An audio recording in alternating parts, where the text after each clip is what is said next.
Hello and welcome everyone. आप लोग अच्छी तरह से अवेयर हैं कि हम लोग क्लास 12 का समरी कंटिन्यू कर रहे हैं, जिससे इससे पहले हम लोग चैप्टर 1 से लेकर के 9 तक का समरी देख चुके हैं, जो आप लोग अच्छी तरह से रिवाइज कर रहे होंगे। चलिए आज चैप्टर 10 का समरी स्टार्ट करते हैं। इंडिया थ्रू ट्रेवलर्स आई।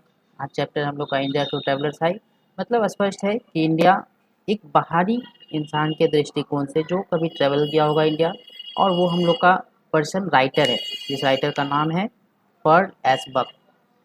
इंडिया थ्रू ट्रेवलर्स आई का राइटर है पर्ल एसबक, और राइटर ने भी आप लोग को शुरुआती फर्स्ट क्लास में करवा दिया गया है, जो कि आप लोग अच्छी तरह से याद कर लीजिएगा। वो तो 5 से 10 नंबर के का आप लोग को देगा ही देगा बिहार बोर्ड के एग्जाम्स के लिए, तो अच्छी तरह से उसको याद कर लेंगे। चलिए कंटिन्यू करते हैं आज का summary. In this chapter the author visited India during the second world war. इस चैप्टर में बताया गया है कि जो ऑथर है हम लोगों का पर्ल एसबक, वो विजिट किए इंडिया कब? सेकेंड वर्ल्ड वॉर के समय। And shows her deep affection for the poor Indian people. और उन्होंने अपने इस ऐशे में दर्शाया है अपना डीप अफेक्शन, डीप लव को किसके लिए? पुअर इंडियन पीपल्स के लिए, जो गरीब लोग थे उस समय में। She experience the poverty stricken and religious life of Indian. उन्होंने एक्सपीरियंस किया था जो पॉवर्टी, गरीबी है भारत में, और रिलीजियस जो बना हुआ है हमारे देश में, जो पूजा पाठ को लेकर के, उस इस लाइफ को उन्होंने एक्सपीरियंस किया, जिसको कि आगे डिफाइन किया है। India through travellers eye a journey record written by Pearl S Buck. और ये क्या है? एक जर्नी रिकॉर्ड है जो लिखा गया पर्ल एसबक के द्वारा, क्योंकि वो घूमने आई थी उसी दौरान ये इसको लिखी थी। Here after visiting India her heart breaks. और यहाँ पे इंडिया आने के बाद उनका दिल क्या हुआ? टूट गया। क्यों टूट गया? वही गरीबी को देख करके। फिर Indian farmers were most pitiable in the world. Indian farmers की जो स्थिति है वो पूरी दुनिया में बहुत पिटिएबल थी। अब तो ऐसा है कि नहीं है, वो तो आप लोग बताइएगा, लेकिन ये उस समय का बात है जब सेकेंड वर्ल्ड वॉर चल रहा था। और आप लोग कमेंट में बताएंगे सेकेंड वर्ल्ड वॉर कब हुआ था, कब शुरू हुआ था और कब खत्म भी हुआ था। फिर देखेंगे पिटिएबल इन द वर्ल्ड। फिर कंटिन्यू करते हैं। Children suffering from malnutrition for all the ills English man were responsible.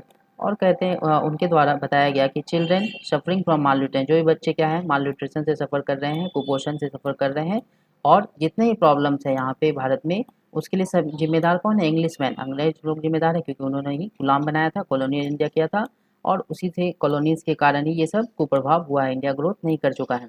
Zamindari system has also सुक्ड India. और भारत में जो जमींदारी सिस्टम था, साथ ही उसने भी इंडिया को पूरी तरह से शोषण किया, जिससे इंडिया और भी ग्रो नहीं कर पाया। किसानों के साथ वो लोग भी बहुत गलत किया करते थे। हर host guide is an educated young man. उनका जो होस्ट था भारत में जब वो घूमने आई थी, तो वो एक एजुकेटेड यंग मैन था। Also able to speak fair English, और साथ ही वो इंग्लिश बोलना भी जानता था। He finds that Indian prefers to live in a joint family. और वही उनको जो है आपका पर्ल एसबक को सारा कुछ बता रहा था, उसका गाइड ही, जो कि इंग्लिश स्पीकिंग अच्छी तरह से जानता था, तो उन लोग को कन्वर्जेशन अच्छे से हो जाता था। और उसने उसे पता चला कि इंडियंस जो है प्रीफर करते हैं जॉइंट फैमिली में। ये तो है ही, आप लोग पता है कि जॉइंट फैमिली हम लोग रहना पसंद करते हैं। The guest are also treated as a god here. और यहाँ पे जो मेहमान होते हैं भगवान के समान होते हैं। ये आपको पता है अतिथि देवो भव का कल्चर हमारे भारत में शुरू से ही रहा है। Indians are religious by nature. और हम लोग क्या होते हैं? धार्मिक होते हैं बेहद अपने नेचर से। And connected in the string of love to one another. और अपने स्ट्रिंग ऑफ लव से, अपने परिवार में, फैमिली मेम्बर से, दोस्तों से अच्छी तरह से अटैच्ड होते हैं। फिर finally it is an awesome presentation where Pearl S Buck beautifully shows us the picture of colonial India. और ये बहुत ही अच्छा प्रेजेंटेशन है पर्ल एसबक के द्वारा, जिसमें उन्होंने बहुत ही खूबसूरती से दर्शाया है हमारे कॉलोनियल इंडिया के पिक्चर को, जो उस समय पे था। आज भी सेम ही है, बस कुछ चीज़ें अब थोड़ी सी डेवलप्ड हो चुकी हैं। तो आज ये चैप्टर 10 का समरी इतना ही पे रहेगा। आप लोग अच्छे से इसको रिवाइज कीजिएगा और अच्छी तरह समझ में आ गया होगा। अगर कोई किसी तरह का प्रॉब्लम होगा तो आप लोग कमेंट जरूर कर देंगे। बाकी अगले क्लास में अप्रोच का आप लोग का लास्ट चैप्टर रह गया है, जो कि अगले क्लास में कंप्लीट हो जाएगा।